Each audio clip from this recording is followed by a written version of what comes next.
à toutes et à tous d'être venus nous rejoindre ce midi pour ce moment important, puisque nous allons effectivement beaucoup parler de saumon fumé avec l'ensemble des entreprises saumon fumé en France. Vous allez voir, on va avoir l'occasion de partager ensemble des éléments, bien évidemment, sur la vitalité de nos marchés, sur nos produits, mais on va avoir aussi un moment fort et important et central dans la présentation qu'on se propose de vous faire concernant le lancement d'une nouvelle charte du saumon fumé en France. C'est un moment important pour la filière qu'on souhaitait vraiment partager avec vous. Et puis, bien évidemment, on laissera le temps, un temps de partage, de questions-réponses. Alors, en collectif, on va dire à la fin de la présentation, et puis bien évidemment, ça suivra à table ensuite lors du déjeuner. N'hésitez pas, vous avez des membres des différentes entreprises qui sont positionnés sur chaque table pour pouvoir vous répondre idéalement par rapport à ça. Alors, en intervenant, donc moi je me présente, je m'appelle, pour ceux qui ne me connaissent pas, je m'appelle Jacques Trottier, je suis le directeur général de la société Labéry et par ailleurs président du groupe Saumon et Truites Fumées au sein des entreprises traiteurs frais. Guillaume qui viendra après moi, Guillaume Argan est le directeur général de Mer Alliance et c'est Guillaume qui viendra nous présenter la volonté stratégique que l'on a eue à travers la création de cette charte du saumon fumé en France. Et puis Pierre Commer, qui est secrétaire général au sein de la DEPAL et qui est plus particulièrement en charge de nos produits saumon et truites fumées, viendra nous détailler les éléments de cette charte. Alors, quelques mots déjà en termes de rappel pour mesurer un peu de quel marché on parle, quels sont les derniers chiffres qui sont en notre possession. Déjà un premier constat, les ventes de saumon fumé commencent à monter en gamme, continuent de monter en gamme parce que vous allez le voir, dans la même tendance qu'on l'a constaté sur ces dernières années, cette tendance de fond qui d'ailleurs n'est pas propre au saumon fumé, hein, on le rencontre sur quasiment tous les marchés alimentaires, qu'on peut résumer par cette tendance un peu de consommer moins mais mieux. Cette tendance-là se retrouve au niveau du marché du saumon fumé. Alors, quelques chiffres. Des chiffres qui n'ont pas changé, c'est-à-dire que la France reste un pays très fortement consommateur de saumon fumé. C'est le deuxième pays consommateur de saumon fumé en Europe, derrière l'Allemagne. Près de 33 000 tonnes de saumon fumé sont consommées chaque année en France. Ce qui est important à noter, parce qu'on va l'aborder, Guillaume l'abordera dans la continuité, et d'où l'importance de la charte, c'est que plus des 3/4 des saumons fumés qui sont consommés en France sont fabriqués en France. Ça, c'est un point important. Quelques éléments clés aussi. 70% des ménages, donc 7 ménages sur 10 en France, consomment au moins une fois par an le saumon fumé. Donc, ce qu'on appelle le taux de pénétration est assez élevé. Et ils en consomment en moyenne 4 fois par an. Je disais tout à l'heure la confirmation de la montée en gamme qui se traduit par ces chiffres-là. On vous a remis un peu dans le rétroviseur les chiffres de 2017 où vous aviez déjà une progression supérieure en valeur qu'elle l'est en volume. Et en 2018, on a la même chose. On continue à progresser en valeur, mais on a une régression en volume. Alors, on n'a pas voulu vous mettre que les éléments en valeur pour se faire plaisir, parce que je pense que les éléments en volume sont aussi significatifs de l'évolution de la catégorie. Mais vous le voyez, le chiffre qui est en dessous d'ailleurs, qui était masqué dans cette slide-là, c'est pas volontaire, mais en fait c'est entre moins 12 et moins 13%. C'est en fait l'évolution volume est très fortement tirée par l'évolution des volumes sur les saumons fumés premier prix. Hein. Le chiffre, je crois que c'est moins 12,7% pour ceux qui ont le document papier, mais vous l'avez également. Je crois que vous allez retrouver ce chiffre-là. Donc ça c'est le cumul année de mobile, c'est-à-dire c'est les ventes de novembre 2017 jusqu'à octobre 2018 comparé aux 12 mois de l'année d'avant. Hein, donc c'est à chaque fois c'est les chiffres que l'on a retenus pour les derniers chiffres qui sont en notre possession, ce qu'on appelle la P10, la période 10 d'IRI.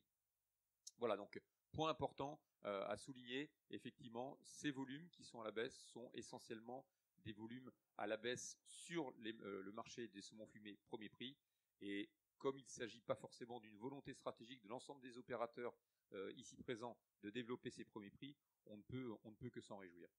Deuxième point aussi, parce qu'on a eu l'occasion d'évoquer dans le passé des éléments concernant l'évolution du prix des matières premières et donc des prix de vente. Certes, ça peut expliquer une partie de cette évolution en valeur positive, mais ça n'en explique qu'une toute petite partie parce que les prix de vente entre 2018 et 2017 ont été en relativement faible évolution à plus 2,1% en prix moyen sur le marché. Donc c'est bien ailleurs que ça s'est passé, et notamment dans l'évolution vers de plus en plus de produits de qualité. Moins de premier prix, plus de marques distributeurs, plus de grandes marques nationales, et puis à l'intérieur de ça, dans les segments, beaucoup plus de ventes sur les segments qui sont, on va dire, autour de la naturalité, le bio, le sauvage et le saumon de Norvège, et plutôt, vous allez voir tout à l'heure dans une slide, plutôt en poids, en tout cas en poids relatif, un peu en recul. En termes de production, ce qui est important à souligner, c'est que cette filière du saumon fumé en France, c'est 27 entreprises, c'est près de 3000 collaborateurs, donc c'est un poids relativement significatif. C'est un vrai pôle de compétences en France que d'avoir une filière aussi forte, un peu plus de 700 millions de chiffre d'affaires, et donc la France est le deuxième pays producteur de saumon fumé en Europe, le premier étant la Pologne. On ne joue pas exactement dans la même catégorie, dans le sens où nous n'avons pas les mêmes coûts de main-d'œuvre, et ce qui renforce encore plus le côté exemplaire de cette filière-là en France, c'est que nous avons fait le pari depuis très très longtemps, l'ensemble des intervenants, de miser sur le saumon fumé de qualité. On voit que ça correspond à une attente forte de la part des consommateurs en France et en Europe, et donc on mise de tout là-dessus pour effectivement, et vous allez voir dans la charte du saumon fumé en France, c'est un des points importants, la qualité, toujours plus de qualité, pour être au rendez-vous des attentes émergentes et croissantes de la part des consommateurs français. Alors, je parlais d'origine tout à l'heure, vous le voyez dans le graphe à droite, et vous avez l'évolution sur la gauche. Le saumon qui vient de Norvège reste quand même une part importante, parce que c'est vrai qu'en termes de capacité de production d'aquaculture, ça reste quand même le pays dans lequel il y a le plus de potentiel. Donc c'est 60%, mais il y a 2 ans c'était 66%. Donc ça veut bien dire qu'il y a un réajustement et une diminution relativement significative du poids de la Norvège. L'Écosse progresse, l'Irlande passe de 23 à 24%, l'Irlande reste stable, et puis vous avez le sauvage qui continue sa progression. Il était à 6% en 2016, il est maintenant à 9%, le sauvage d'Alaska et aussi de Sibérie. Alors ce qui n'apparaît pas forcément dans ce tableau-là, c'est l'évolution du bio, parce que le bio, il peut venir de différents de pays. Il y a l'Irlande, l'Écosse et la Norvège qui produisent du saumon bio. Donc effectivement, dans ce camembert par origine pays, on ne retrouve pas forcément cet élément. On va basculer directement avec Guillaume pour la présentation sur la charte du saumon fumé en France. En introduction à la présentation de la charte du saumon fumé en France, je voudrais commencer par partager avec vous les raisons de cette démarche collective de nos entreprises.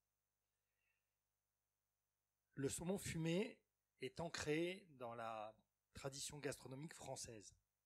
Nos entreprises qui sont ici rassemblées ont acquis au fil des années un savoir-faire unique qui magnifie ce poisson très noble. C'est fort de ce savoir-faire, et parce que nous sommes animés par la volonté à la fois de préserver ce savoir-faire et de l'enrichir, nous avons souhaité, nous, les fumeurs français réunis au sein de notre syndicat, nous engager collectivement et nous engager ensemble sur des critères de transparence et de qualité. De ce travail de préservation d'un savoir-faire hérité du passé et de la nécessaire amélioration continue de la qualité de notre saumon fumé est née cette charte que nous allons voir ensemble. Elle a pour vocation d'être une garantie pour nos consommateurs qui sont aujourd'hui plus exigeants que jamais sur ce qu'ils achètent, en particulier lorsqu'il s'agit de produits alimentaires. Sur le saumon fumé, qui est un produit haut de gamme, cette charte est l'occasion, à l'approche des fêtes de fin d'année, pour nous d'apporter des éléments de réassurance. Notre engagement, vous allez le voir, porte autant sur la sécurité sanitaire de nos produits que sur le plaisir gustatif. Nous sommes tous passionnés par le saumon. Nous le travaillons avec une intensité maximum, une attention permanente à toutes les étapes de la préparation, que ce soit de la sélection de la matière première jusqu'au conditionnement. Donc concrètement, ça c'est les intentions. Quels sont les principes de cette charte? Elle se décline en 2 volets qui couvrent 6 grandes rubriques que nous détaillerons tout à l'heure. Tout d'abord, c'est un engagement sur le fait que l'ensemble des opérations de préparation du saumon fumé se déroulent en France. Le filetage, le salage, le fumage et la maturation, le tranchage et enfin le conditionnement. Ensuite, le deuxième volet, c'est notre responsabilité sociétale.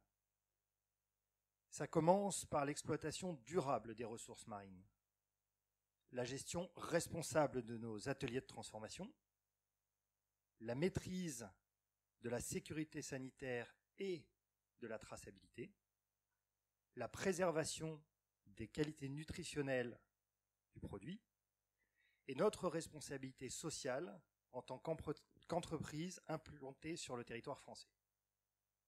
Alors, ça passe notamment par, ça paraît une évidence, mais le respect et la défense des législations et normes européennes et françaises qui sont très strictes et que nous faisons nôtres.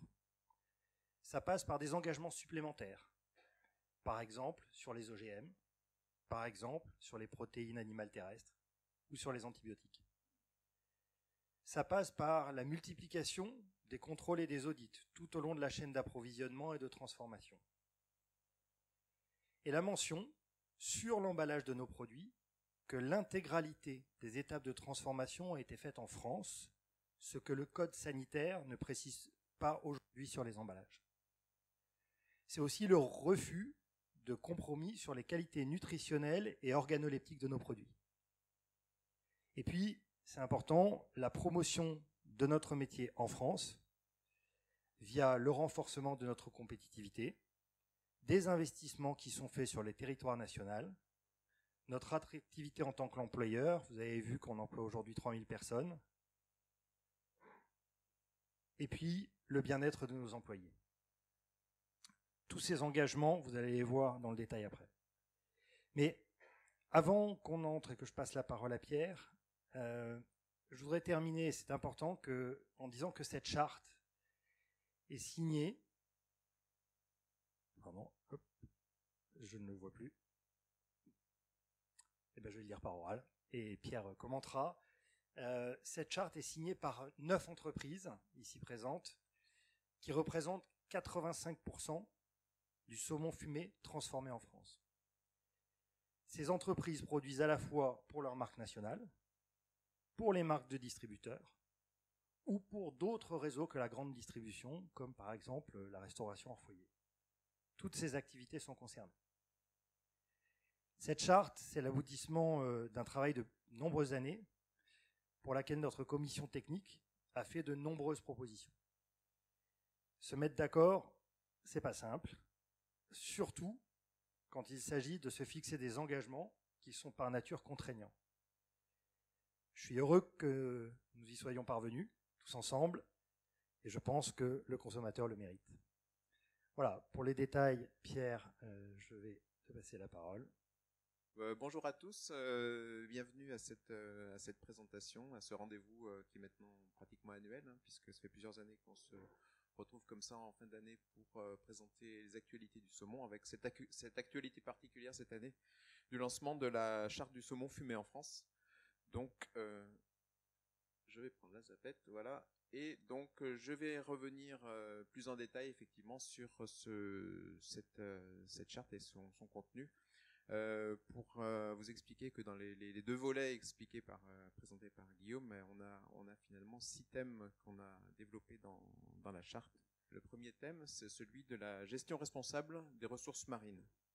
Donc, ce qu'on peut dire à ce sujet-là, c'est que on n'a pas véritablement de production de saumon, ni d'élevage, ni de pêche en France. Il y en a très très peu. C'est infime. Donc les fumeurs français finalement sont les sélectionneurs de leur matière première, les sélectionneurs du saumon pour aller le chercher là où il est et pour l'amener sur notre marché. Donc il faut le sélectionner, trouver les bonnes fermes, trouver les bons pêcheurs et encadrer la collaboration que nous avons avec eux.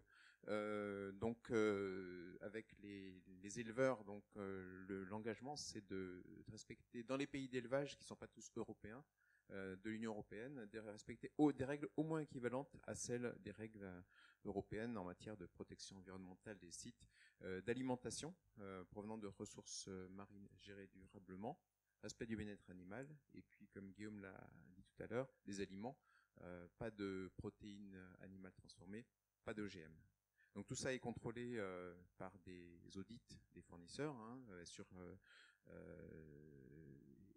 et puis des audits aussi sur les conditions de production, la vérification qu'il y a des jachères entre les mises en exploitation des différents bassins d'élevage, la densité des saumons dans les enclos marins, etc. Voilà. Avec les pêcheurs, c'est pareil.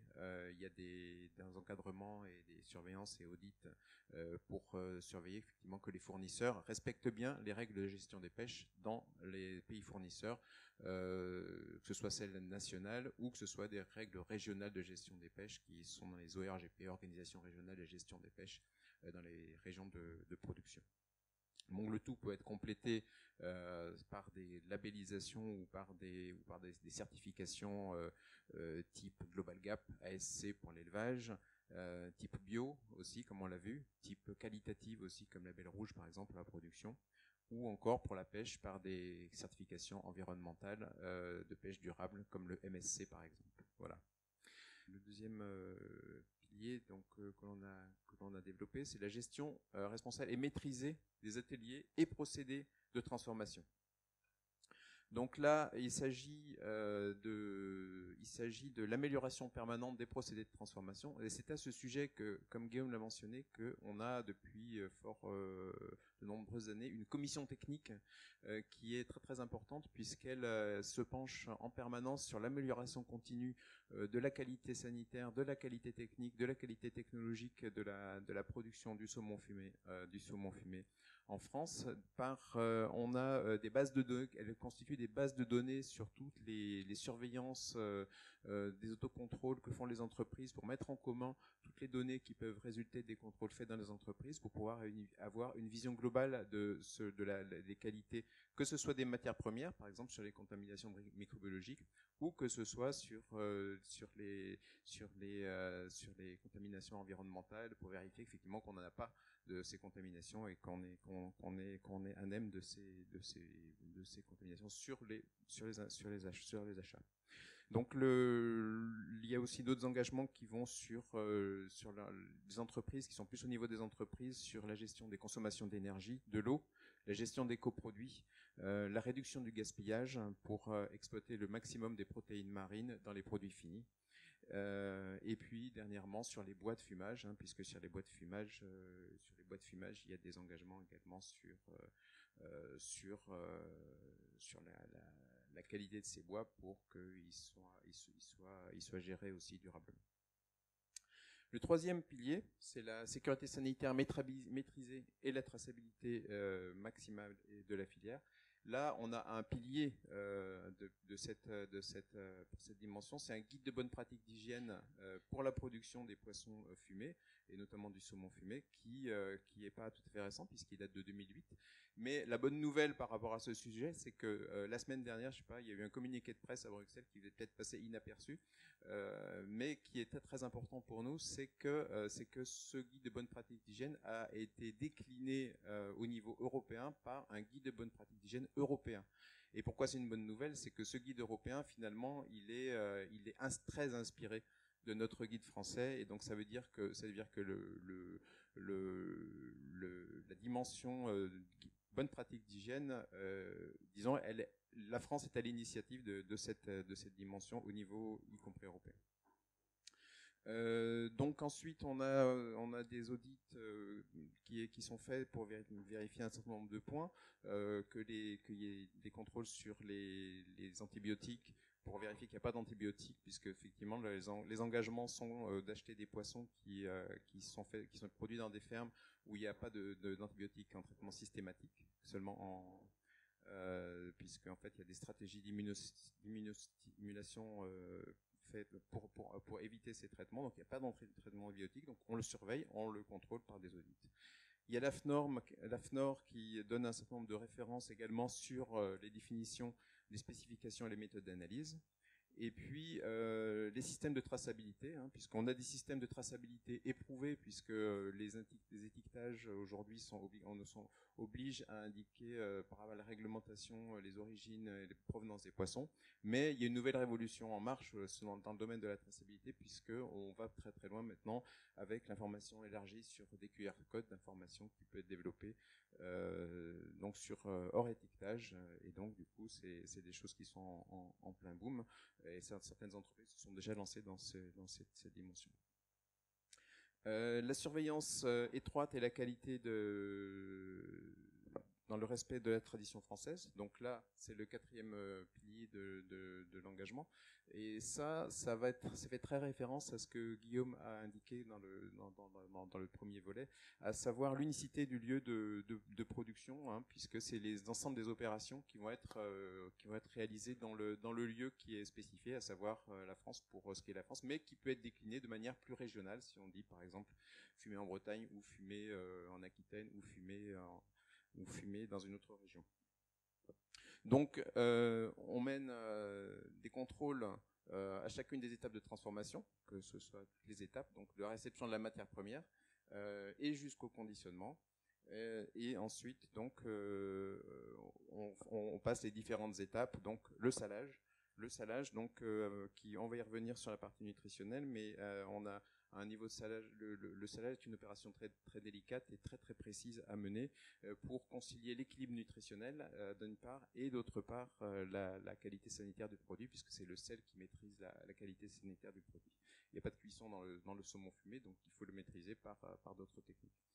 Ensuite, il y a le séchage, puisque le séchage est une étape importante aussi, puisque quand on va procéder au salage du saumon, on va être amené à utiliser de l'eau soit pour apporter le sel, soit pour l'enlever.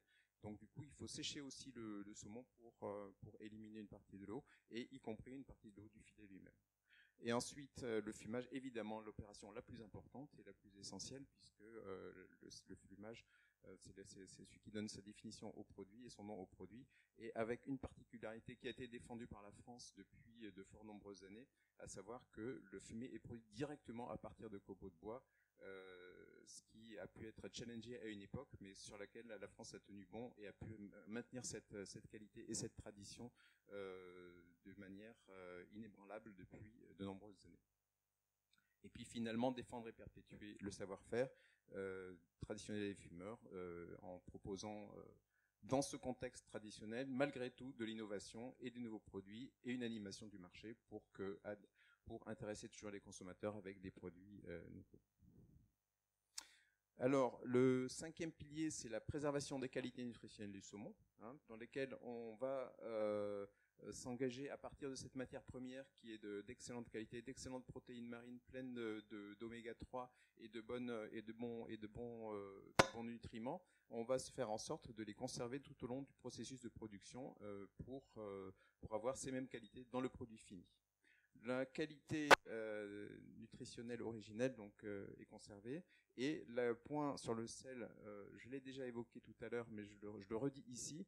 Le point sur le sel est tout à fait essentiel, puisque on a besoin d'arriver à un équilibre entre le salage pour maintenir la qualité du produit et le salage pour pas en mettre trop, pour que le saumon soit pas trop salé, puisque le sel, comme vous savez, il y a quand même des recommandations nutritionnelles nationales qui font qu'il faut pas mettre trop de sel dans les aliments. Donc l'équilibre est très très très subtil à trouver, et c'est vraiment un des savoir-faire français du saumon fumé en France et des entreprises françaises d'arriver à cet équilibre-là. Bon, ensuite, l'information du consommateur, c'est effectivement pour se baser sur des bases de données effectives et des données contrôlées pour pouvoir donner des indications nutritionnelles sur les produits. Et puis la promotion et la consommation du poisson, un poisson gras de qualité. Évidemment, il ne faut pas que les consommateurs s'en privent, et c'est un peu l'objet et la raison de cette réunion aujourd'hui, pour effectivement, dans le cadre de la promotion du saumon fumé, d'expliquer ce que l'on fait dans l'industrie française. Et finalement, le 6e point de notre norme, de notre charte saumon fumé en France, c'est la responsabilité sociale des entreprises de fumage, puisque dans le cadre de leur activité, les entreprises s'engagent d'une part à assurer la compétitivité de leurs activités, de veiller au bien-être de leurs collaborateurs, dans le cadre de normes sociales qui sont, pour ce qui concerne la plupart des entreprises, qui sont les conventions collectives de branche, qui permettent effectivement d'avoir des normes sociales qui vont au-delà du simple de la gestion sociale, disons du droit primaire. Et puis très important que les entreprises puissent aussi participer à la vie économique et sociale dans leur lieu d'implantation, puisqu'elles sont dans toutes les régions de France. Et dernier point qui n'est pas mentionné sur la diapo, c'est la possibilité également d'utiliser des kits pour faire l'autodiagnostic de leur dimension responsabilité sociale et environnementale, puisque ces autodiagnostics existent à l'ANIA ou les ACTA, et donc peuvent être utilisés aussi par les entreprises pour faire ces travaux-là. Voilà, et donc c'est la diapo que on a déplacée, la diapo que Guillaume cherchait tout à l'heure. Effectivement, c'est les entreprises signataires donc de la charte du saumon fumé en France, donc qui sont les entreprises membres de ce groupe professionnel. Donc vous avez les entreprises donc Delpera qui fabriquent dans Seine-Maritime et en Haute-Loire, au bord de la Loire, Delpierre qui fabrique dans la région de Strasbourg, mais qui a également des établissements en Seine-Maritime et à Boulogne-sur-Mer, Fjord King qui est en région parisienne, Guyéder qui est en Bretagne, la Berry qui est en Aquitaine, dans les Landes, le Borvo qui est dans l'Yonne, Mère Alliance Armorique en Bretagne, Moulin de la Marche en Bretagne et Somextra dans la région de Loire. Voilà. J'en ai terminé sur cette présentation et je vais redonner la parole à Jacques. Merci Pierre. Alors effectivement, avant de passer aux conclusions, quelques mots quand même, parce que toute cette charte-là est centrale, est importante et stratégique pour le développement de la filière, mais elle nous sert avant tout à faire de très très beaux et bons produits. Et puis là, on est à quelques semaines des fêtes de fin d'année, qui est un moment important pour le saumon fumé. Donc on va essayer de vous partager un peu un carnet de tendance au niveau du rayon saumon fumé en France. Qu'est-ce que l'on va retrouver sur la fin d'année en termes de grandes tendances de produits, de types de produits. Alors, on en a un peu parlé tout à l'heure. De la même façon, on n'est pas, on va dire, la consommation du saumon fumé en France ne peut pas être totalement étanche aux grandes tendances alimentaires qui émergent et sur lesquelles la naturalité et l'authenticité sont des points qui sont très importants. Les offres bio et la mise en valeur des fumages traditionnels, ça tombe bien parce que c'est ce qu'on essaye de défendre à travers aussi cette charte en termes de traditionnalité de nos process, traditionnalité de nos savoir-faire en France. La maîtrise avec du fumage qui est un élément essentiel de la fabrication du saumon fumé, et donc la maîtrise par les différents opérateurs de différentes essences de bois, le hêtre, le chêne, l'aulne, le châtaignier, et puis il y a beaucoup de diversité et de créativité sur le sujet. C'est aussi un point important. Des intensités différentes, parce qu'on voit que le consommateur devient de plus en plus expert, donc s'attend à être surpris, donc on va à des fumages plus ou moins doux, plus ou moins intenses. Donc c'est aussi des choses qui se développent.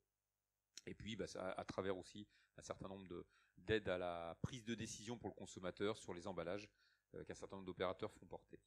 Le sujet des origines, vous le verrez encore, alors la tendance n'est pas nouvelle de 2018, mais elle continue à se développer, qu'on ne reste plus sur Norvège, Écosse, mais que ça va bien au-delà de ça, avec un certain nombre de variétés en termes d'origine du saumon. L'Irlande, on le connaissait, l'Alaska, le Pacifique également, mais l'Islande, les Féroé, la Sibérie, effectivement, sont des et puis certains opérateurs décident d'être encore un peu plus précis que ça, en étant dans chacun des pays, en identifiant des terroirs encore un peu plus précis que l'origine du pays. Et puis, il y a aussi beaucoup de diversité et beaucoup d'originalité dans la façon dont ces produits peuvent être mis en situation avec un certain nombre d'associations que certains trouveront peut-être audacieuses, hein, comme la betterave, le pavot, les baies de rose, mais on a effectivement beaucoup d'associations d'ingrédients avec le saumon pour faire des choses très, très innovantes, pour là encore surprendre, pour peut-être changer de la tranche classique que les consommateurs sont amenés à consommer tout au long de l'année. Eh bien, certains s'aventurent effectivement sur la fin d'année sur des produits un peu plus audacieux.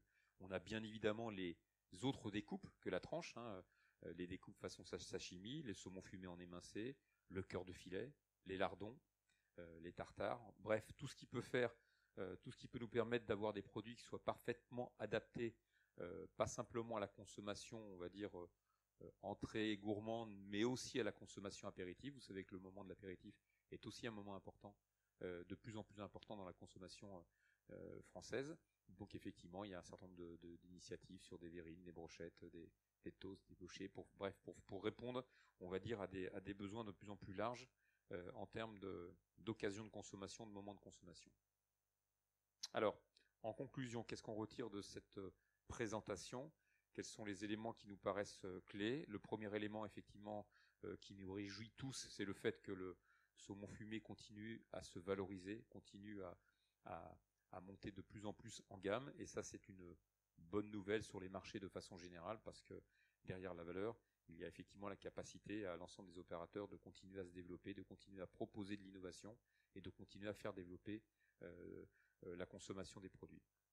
Le deuxième point qui est très important et qui explique la mise en place de cette charte, c'est que nous sommes forcément autour de la table très responsables de ça, parce que plus de 3/4 des saumons fumés consommés en France sont fabriqués dans nos ateliers. Donc on a cette responsabilité, ce devoir-là de présenter les meilleurs produits aux consommateurs français.